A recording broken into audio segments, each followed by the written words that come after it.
Assalamualaikum warahmatullahi wabarakatuh. Perkenalkan, nama saya Rati Puspita Kusuma Dewi Purba, SSI MSc, dosen program studi D3 Farmasi Poltekkes Kemenkes Pangkal Pinang.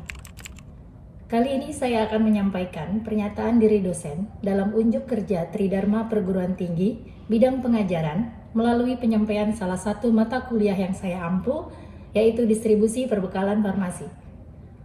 Mata kuliah ini berada pada semester genap dan terdiri atas 2 SKS teori. Saya akan menyampaikan rencana pembelajaran semester mata kuliah distribusi perbekalan farmasi yang telah disusun oleh saya dan tim dosen. Mata kuliah ini membahas cara distribusi obat yang baik dari industri farmasi sampai ke pengguna. Pada akhir perkuliahan diharapkan mahasiswa pertama, mampu menjelaskan tentang pengantar CDOB. Kedua, mampu menjelaskan tentang manajemen mutu, organisasi manajemen, dan personalia. Ketiga, mampu menjelaskan tentang bangunan dan peralatan. Keempat, mampu menjelaskan tentang operasional. Kelima, mampu menjelaskan tentang inspeksi diri dan keluhan, obat dan atau bahan obat, kembalian, diduga palsu, dan penarikan kembali. Keenam, mampu menjelaskan tentang transportasi. Ketujuh, mampu menjelaskan tentang sarana distribusi berdasarkan kontrak. Kedelapan, mampu menjelaskan tentang dokumentasi. Kesembilan, mampu menjelaskan tentang narkotika, psikotropika, dan prekursor farmasi. Kesepuluh, mampu menjelaskan tentang cold chain product. Dan kesebelas, mampu menjelaskan tentang distribusi sediaan obat dan perbekalan kesehatan di daerah kepulauan. Terkait dengan bahan kajian, terdapat 11 bahan kajian pada mata kuliah distribusi perbekalan farmasi. Meliputi yang pertama, pengantar CDOB, kedua, manajemen mutu, organisasi manajemen dan personalia, ketiga, bangunan dan peralatan, keempat, operasional, kelima, inspeksi diri dan keluhan, obat dan atau bahan obat, kembalian, diduga palsu dan penarikan kembali, keenam, transportasi, ketujuh, sarana distribusi berdasarkan kontrak, kedelapan, dokumentasi, kesembilan, narkotika, psikotropika, dan prekursor farmasi, kesepuluh, cold chain product, dan kesebelas, distribusi sediaan obat dan perbekalan kesehatan di daerah kepulauan. Adapun untuk referensi yang kami gunakan terdiri dari referensi utama dan referensi pendukung. Referensi utama didapat dari petunjuk pelaksanaan cara distribusi obat yang baik dari Badan Pengawas Obat dan Makanan Republik Indonesia. Kedua, Peraturan Badan Pengawas Obat dan Makanan Nomor 9 Tahun 2019 tentang Pedoman Teknis Cara Distribusi Obat yang Baik.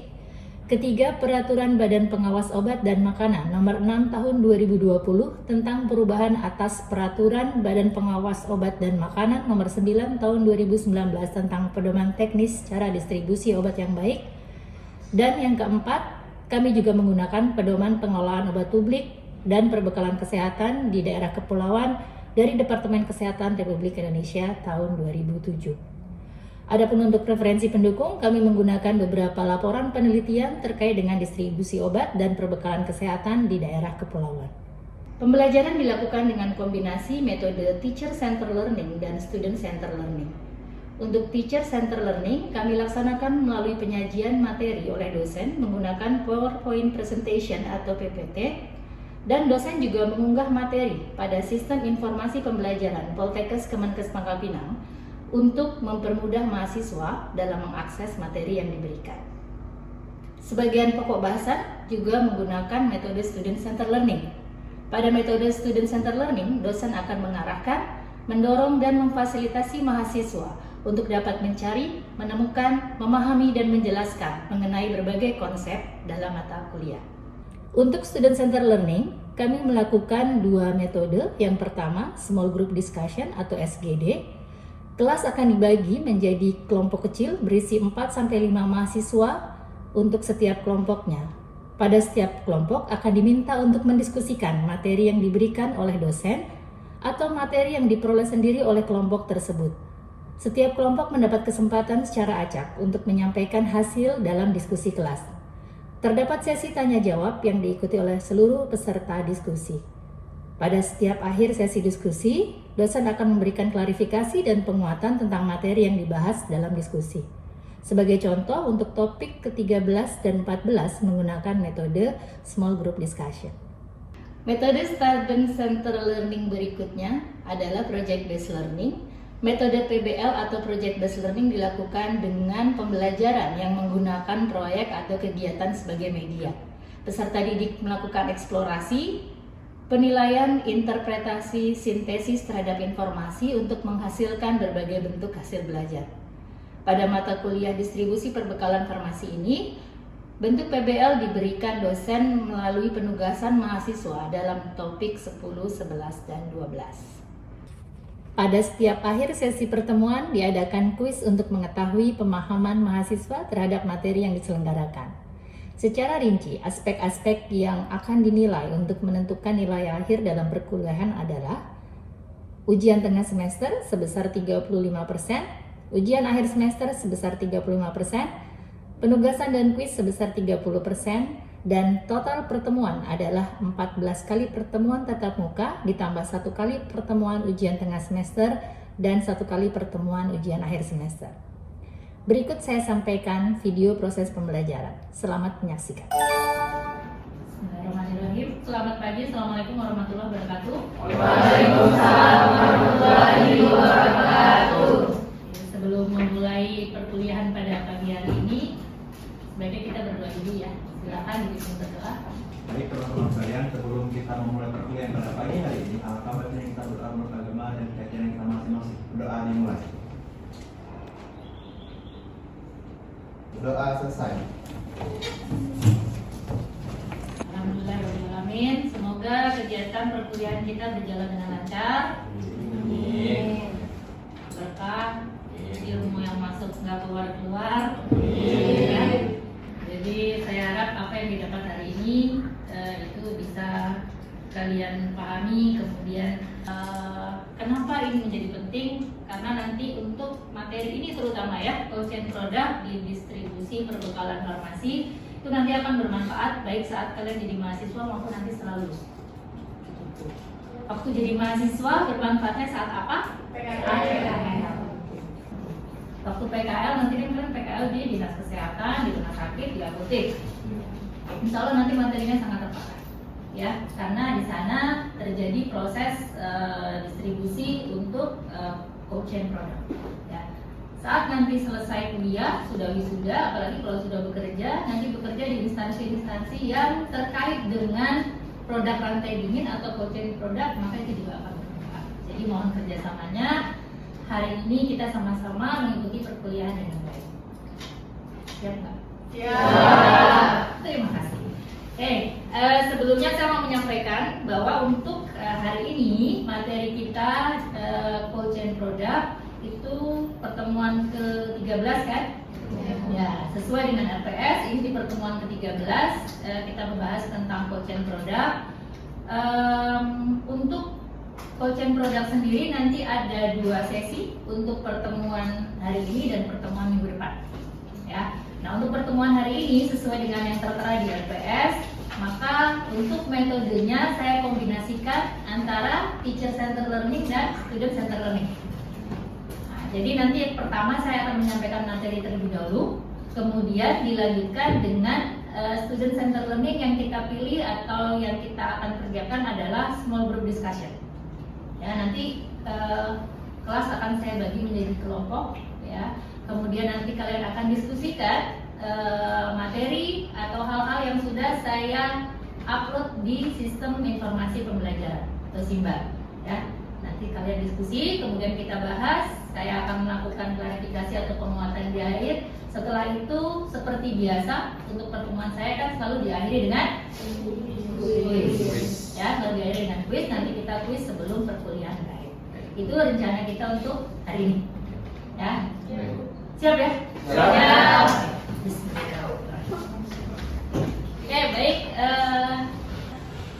Tentang quotient product, ini salah satu hal yang kita akan pelajari pada mata kuliah distribusi perbekalan farmasi. Pada topik ini diharapkan mahasiswa mampu menjelaskan tentang quotient product. Dan jadi nanti silakan disimak dari pertama sampai akhir. Nah, harapannya setelah kuliah ini selesai, kalian semua bisa menjelaskan apa sih quotient product, bagaimana prosesnya dan sebagainya. Oke, pertama kita ke pengertian terlebih dahulu. CCP itu singkatan dari cold chain product, ya, merupakan produk yang sensitif terhadap temperatur. Jadi ini kata kuncinya. Kalau cold chain product itu kan kalau di bahasa Indonesia kan produk rantai dingin. Nah, jadi dari sisi pengertian, semua produk CCP adalah produk-produk yang sensitif terhadap temperatur. Sehingga penyimpanan, penerimaan, dan proses-proses yang berjalan itu memerlukan kendali atau kontrol terhadap temperatur. Untuk apa?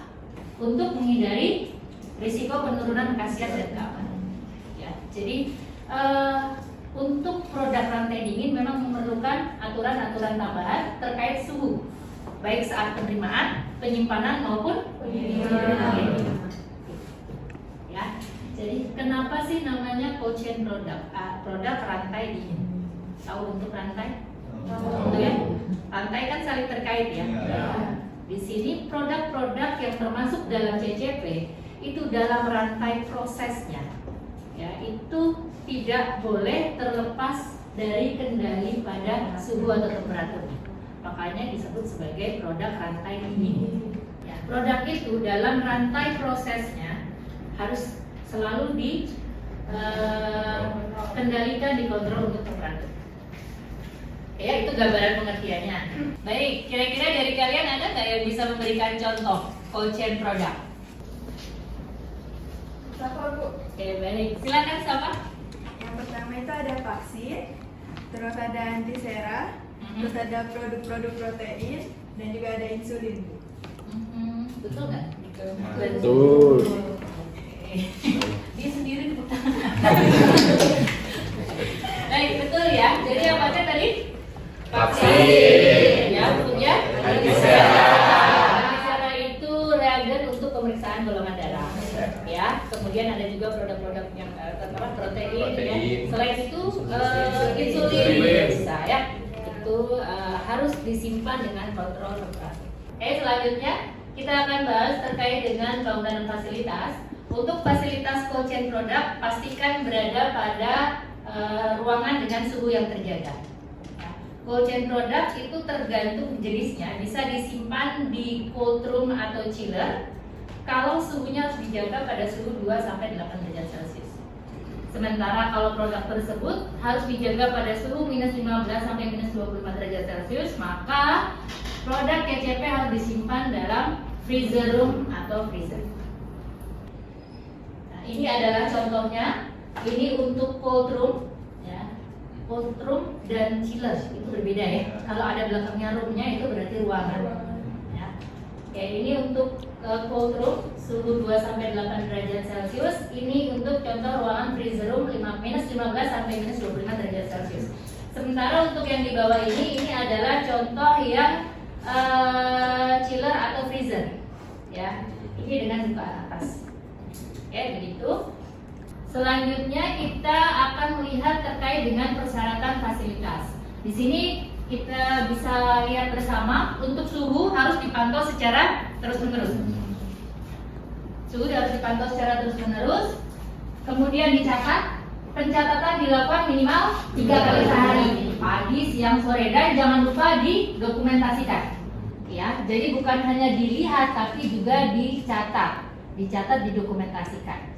Ya, kemudian untuk fasilitas, ini yang sedang saya jelaskan adalah persyaratan fasilitas di cold room dan freezer room ya.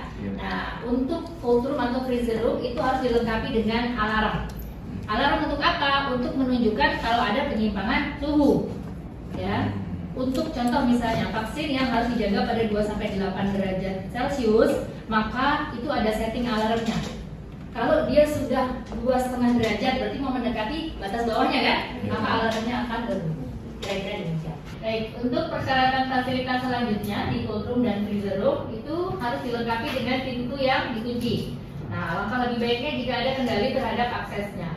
Contoh akses sidik jari pada pintu masuk misalnya ya, atau setidaknya ada kunci yang dipegang oleh petugas-petugas yang memang berwenang. Kemudian dilengkapi dengan generator otomatis atau manual, sehingga jika ada mati lampu atau mati listrik itu bisa segera diatasi. Nah, kemudian di setiap depan cold room atau freezer room harus dilengkapi dengan indikator.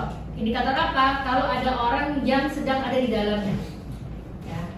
Indikator tersebut harus terlihat dari luar. Jadi orang di luar tahu bahwa di dalam itu ada yang sedang bekerja. Dan maksimal bekerja di dalam cold room atau freezer room itu 15 menit. Jangan lupa menggunakan pakaian pelindung. Baik, ini yang paling penting ya untuk cold chain product, yaitu terkait dengan operasionalnya. Ya, di sini kita bahas 3 hal: penerimaan, penyimpanan, dan pengiriman. Untuk penerimaan, maka di sini harus diperiksa nama produknya, jumlah, kondisi fisik, nomor batch-nya, tanggal kedaluarsa, kondisi alat pemantauan suhu. Nah, jadi saat diterima itu di dalam tempat penerimaannya itu nanti ada dilengkapi dengan alat pemantauan suhu. Baik, selanjutnya kita juga harus periksa kondisi vaksin vial monitor atau VVM. Ya. Ini adalah bentuknya vaksin beserta VVM-nya. Yang bagaimana cara membaca tanda pada VVM? Ada yang tahu? Ya, silakan Selfie ya. Iya Bu. Silakan Selfie. Baiklah, di sini Selfie akan menjawabnya bagaimana cara membaca VPN. Baiklah, untuk yang pertama itu ada kode A. Yang kode A itu segi 4 yang di dalam lingkaran lebih terang dibandingkan lingkarannya. Ini yang A berarti. Iya, itu yang A. Itu artinya vaksin masih bagus dan bisa digunakan selagi kadaluarsanya masih jauh. Nah, untuk yang kedua itu kode B. Nah, vaksin segi 4-nya berubah gelap sedikit, tapi tetap tidak gelap, tapi lebih terang dari lingkarannya. Oke, yang ini ya. Iya, Berarti itu terus vaksin juga masih bisa digunakan jika kadaluarsanya sudah lama, tapi tetap didahulukan terlebih dahulu dibandingkan yang A. Untuk kode yang C, untuk kode yang C itu segi 4-nya sama, warnanya sama lingkaran itu. Nah, itu artinya vaksin sudah tidak bisa lagi digunakan, artinya vaksin sudah rusak. Nah, untuk yang terakhir kode D itu segi 4-nya lebih gelap daripada lingkarannya. Nah, itu artinya vaksinnya sudah rusak dan tidak bisa digunakan lagi. Nah, Sudah. Bagaimana? Betul nggak kira-kira? Masih banyak yang ragu-ragu juga ya. Oke, saya akan jelaskan terkait dengan membaca tanda pada VPM. Yang disampaikan oleh rekan kalian tadi ya, disampaikan oleh Selfie itu benar. Ya, benar bahwa kalau kita lihat VPM pada vaksin, maka kita bisa lihat tanda kotak dan tanda lingkaran. Ya, tanda kotak dan tanda lingkaran. Untuk yang tanda kotak ini, seperti yang tadi disampaikan oleh rekan kalian, pada vaksin yang tanda kotaknya itu lebih terang, ya, itu adalah kondisinya dalam kondisi yang baik. Ya. Jadi semakin dia semakin gelap untuk yang kotaknya, maka kondisinya semakin tidak baik. Seperti itu. Untuk yang pertama itu adalah kondisi A. Untuk yang kotak lebih terang dari yang lingkaran. Di yang B juga sama kan? Masih lebih terang walaupun ini sudah agak menggelap. Kondisi A dan kondisi B itu berarti vaksin masih dapat digunakan. Khusus untuk yang B, ini kita harus menggunakan vaksin terlebih dahulu bila belum kadaluarsa. Ya, bila belum kadaluarsa, maka kita harus gunakan yang B terlebih dahulu. Kenapa? Karena di sini untuk warnanya sudah semakin menggelap. Ya. Kondisi C dan D, kalau kita lihat bersama, untuk tanda kotaknya ini sudah semakin menggelap. Kalau yang C sudah sama dengan warna lingkarannya. Untuk yang D bahkan lebih gelap lagi. Ya. Untuk C dan D ini tidak bisa dipergunakan. Izin bertanya Bu. Oke, silakan. Apakah menyebabkan terjadinya perubahan warna pada VPN? Ya, baik. Siapa namanya Pak? Iva. Iva. Baik, terima kasih pertanyaannya Iva. Pertanyaannya bagus ya, ini ya. Apa yang menyebabkan ini terjadi perubahan warna? Ya, apa yang menyebabkan terjadi perubahan warna pada VPN? Jadi VPN itu dibuat dari material atau bahan yang sensitif terhadap panas. Ya, jadi VPN memang bahannya adalah bahan yang sensitif terhadap panas. Pada suhu sesuai dengan pembuatannya, maka warnanya dia lebih terang. Kemudian warna ini akan beralih menjadi lebih gelap saat apa? Saat kondisi penyimpanannya itu bertambah suhunya. Ya berarti kan tergantung kan vaksin tersebut pada saat misalnya pengiriman seperti apa, penyimpanan seperti apa. Nah saat dia bertambah panas maka warnanya juga akan berubah. Itu disebabkan karena apa? Karena bahan yang memang sengaja dibuat untuk dapat memberikan indikator pada PPM. Kalau yang lingkaran luarnya itu tetap panas. Yang tengah ini, yang kotak ini yang akan berubah warna sesuai dengan meningkatnya temperatur. Kira-kira begitu. Apakah sudah bisa dipahami? Sudah. Terima kasih. Oke baik, saya lanjutkan. Ya untuk penerimaan selain tadi hal-hal yang diperhatikan dokumen saat menerima atau kondisi saat menerima, maka jumlahnya harus sesuai dengan yang tertera pada faktur atau surat pengantar barang. Kemudian setelah diterima langsung CCP itu atau vaksin misalnya contoh yang paling banyak digunakan kan ya, itu segera disimpan pada tempat yang sesuai dengan suhu yang dipersyaratkan. Oke, setelah diterima harus ditandatangani faktur atau surat pengantar barang. Kemudian jangan lupa untuk penandatanganan itu diberi identitas penerima dan dicap atau diskandal. Selanjutnya kita akan masuk ke penyimpanan.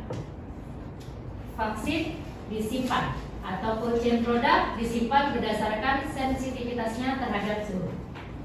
Ya, ada vaksin sensitif beku dan ada vaksin sensitif panas. Ya, ini terkait dengan apa? Dengan tadi yang sudah saya sampaikan terkait dengan suhu. Ada yang 2 sampai 8 dan ada yang sampai minus 15 sampai minus 25. Itu punya. Kira-kira ada nggak yang bisa menjelaskan apa maksudnya sensitif beku dan sensitif panas? Ya, silakan Mutiara. Untuk vaksin sensitif beku itu sensitif terhadap suhu rendah dengan suhunya 2 sampai 8. Untuk vaksin sensitif panas itu suhunya sensitif terhadap pada suhu tinggi. Untuk suhu penyimpanannya min 25 sampai min 15. Baik, terima kasih Mutiara ya atas jawaban yang disampaikan. Jadi untuk vaksin sensitif beku, sensitif panas itu betul tergantung dengan kondisinya atau kepekaannya terhadap suhu. Ya, kepekaan terhadap suhu. Penggolongan sensitif beku ini sebenarnya kalau dia sensitif terhadap suhu dingin di bawah 0 derajat Celcius. Ya, kalau untuk sensitif panas ya berarti dia tidak tahan terhadap kondisi yang suhu tinggi. Ya. Untuk vaksin-vaksin yang berada pada kondisi minus 15 sampai minus 25 derajat Celcius penyimpanannya, di sini contohnya ada OPV atau oral polio vaksin. Ya, kita lihat bersama ini di depan sini. Untuk contoh-contoh vaksin apa saja berdasarkan penyimpanannya. Untuk yang pertama tadi ya, minus 15 sampai minus 25 derajat berarti sensitif panas atau sensitif beku? Sensitif panas ya, berarti dia tidak tahan dengan penyimpanan suhu tinggi. Di sini contohnya ada OPV atau oral polio vaksin. Ya. Kemudian ada vaksin satu lagi sensitif beku. Sensitif beku berarti dia tidak bisa disimpan dalam suhu di bawah 0 derajat Celcius sebenarnya ya. Di sini contohnya ada hepatitis B, ada DPT. DPT itu difteri pertusis tetanus, ada TT ya, ada DT, kemudian ada inactivated polyvirus vaksin ya atau ARV. Kemudian pentabio ini gabungan atau kombinasi dari beberapa vaksin. Ini penyimpanannya harus 2 sampai 8 derajat Celcius. Kemudian ada beberapa vaksin yang sebenarnya harus disimpan pada suhu 2 sampai 8 derajat Celcius. Campak, kemudian BCG untuk TBC ya. Kemudian ada MR ya untuk rubella, kemudian meningitis ini seharusnya disimpan pada suhu 2 sampai 8 derajat Celcius. Akan tetapi pada keadaan darurat atau pada keadaan tertentu dapat disimpan sementara pada suhu minus 15 sampai minus 25. Jadi nanti kalau ketemu di dinas kesehatan misalnya atau di rumah sakit tempat kalian praktek, kok ini ada BCG atau vaksin campak yang disimpan di minus 15 sampai minus 25. Ya mungkin dalam kondisi darurat atau kondisi tertentu sehingga sementara waktu disimpan di situ. Ya, seharusnya ada di 2 sampai 8 derajat Celcius. Baik, kita masuk ke sesi diskusi ya. dalam kelompok kecil saja, jadi 4 atau 5 mahasiswa per kelompok. Karena ini kebetulan kita sudah duduknya berlima-lima, ya, maka ini langsung saja kelompok 1, kelompok 2, kelompok 3, kelompok 4. Silakan berdiskusi dan apa yang didiskusikan silakan langsung akses ke sistem informasi pembelajaran simbol kalian masing-masing. Silakan dikerjakan. Saya rasa tidak perlu waktu lama ya, bisa dipahami? Oke, silakan keluarkan gadgetnya, HP-nya, silakan akses simbolnya, kemudian lakukan diskusi dan nanti siapkan untuk menjawab. Saya persilakan.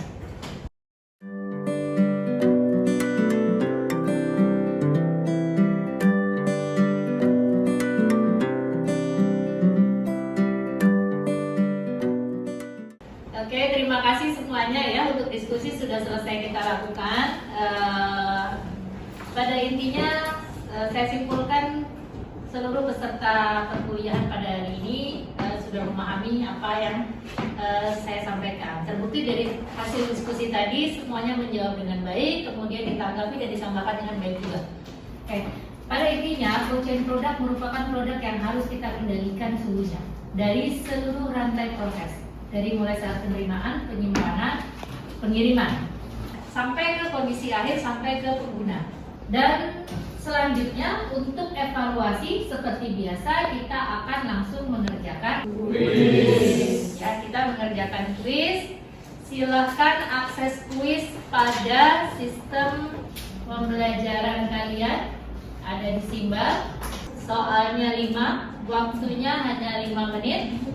Boleh dibuka dan langsung dikerjakan. Sudah bisa dibuka? Oke, silakan langsung dikerjakan. Kita bahas untuk soal kuisnya ya. Untuk soal yang pertama, area karantina di PBM tersedia untuk kepentingan pemisahan produk kembalian, rusak dan penarikan kembali produk yang tidak sesuai dengan persyaratan. Betul atau salah? Betul. Baik. Pertanyaan berikutnya adalah antara chiller dan freezer dengan dinding bangunan diberi jarak yang cukup agar panas yang ditimbulkan akibat kerja mesin dapat tersebar dengan merata. Betul? Oke, selanjutnya petugas yang bekerja di cold room atau freezer room sebaiknya maksimal 30 menit. Maksimal berapa menit? 15. Oke, betul. Saat listrik padam dan generator tidak berfungsi dengan baik, jika freezer mendekati suhu minus 15 derajat, dapat dimasukkan dry ice. Betul atau salah? Betul.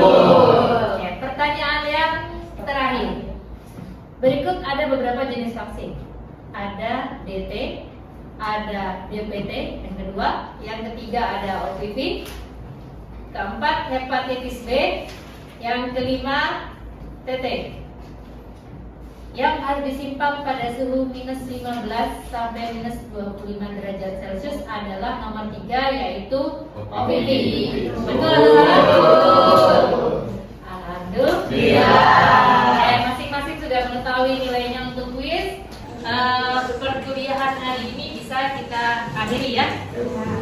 Semua bahagia? Bahagia. Apakah yang disampaikan tadi sudah bisa dipahami?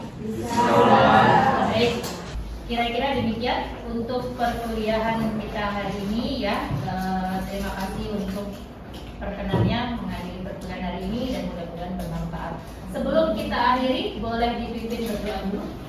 Baiklah, sebelum mengakhiri perkuliahan pada pagi ini, alangkah baiknya kita dalam agama dan keyakinan masing-masing. Berdoa dimulai. Berdoa selesai. Baik, semuanya terima kasih saya ucapkan. Mudah-mudahan perkuliahan hari ini bermanfaat ya. Jangan sampai lupa, mudah-mudahan kita semua diberikan kemudahan dalam urusan-urusan kita selanjutnya. Dan sampai bertemu lagi minggu depan. Terima kasih, saya Iris. Selamat pagi. Assalamualaikum warahmatullahi wabarakatuh. Waalaikumsalam warahmatullahi wabarakatuh. Terima kasih atas perhatian yang diberikan dan tetap semangat membentuk tenaga kesehatan berkualitas melalui pengajaran yang humanis dan profesional berbasis iptek dan riset. Salam sehat, saya Rati Puspita Kusuma Dewi Purba.